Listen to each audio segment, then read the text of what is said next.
இன்னிலேருந்து இங்கே school start ஆகிடுச்சு. பாப்பாட்ட நைட்டே கேட்டேன் உங்களுக்கு என்ன சாப்பாடு காலையில் வேணும். காலை சாப்பாடு வந்து அவங்களுக்கு ப்ரெட், ஸ்வீட் ப்ரெட்னு சொல்லுவாங்க.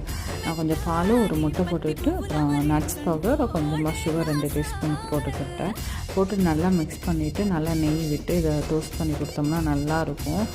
இது காலையில் சாப்பிடும்போது கொஞ்சம் ஹெவியாகவும் ஃபீலாக இருக்கும். ஏன்னா 1:30க்கு மேலே தான் அடுத்த லஞ்சுக்கு அவங்களுக்கு. இன்றைக்கி மண்டேனா சிசி இருக்குது பாப்பாவுக்கு டான்ஸ் கிளாஸு. ஒரு 4 மணிக்கு மேலே வருவாங்க. லஞ்ச் போய் பக்கத்துலேயே நம்மளுக்கு ஸ்கூலில் 5 நிமிஷம் தான். போய் லஞ்ச் மாத்திரம் நான் போய் கொடுத்துட்டு வந்துடுவேன். பிரேக்ஃபாஸ்ட் மாத்திரம் அவங்க எடுத்துகிட்டு போவாங்க. நட்ஸ் மாத்திரம் பாப்பாவுக்கு மாத்திரம் எடுத்துக்குவோம். நான் எடுத்து வச்சேன்னா கொஞ்சம் ஜாஸ்தியாக வச்சுருவேன், ஏன் இவ்வளோ வச்சுன்னு கேட்பாங்க. அதனால் எப்போவுமே எவ்ரிடே பாப்பா மாத்திரம் நட்ஸ் எடுத்துக்குவாங்க. காலையிலே கிளம்பிட்டாங்க. ரொம்ப ஹாப்பியாக போகிறாங்க. வீட்டில் 1 மாதம் இருந்தது அவங்களுக்கு போர் அடிச்சிருக்கும்.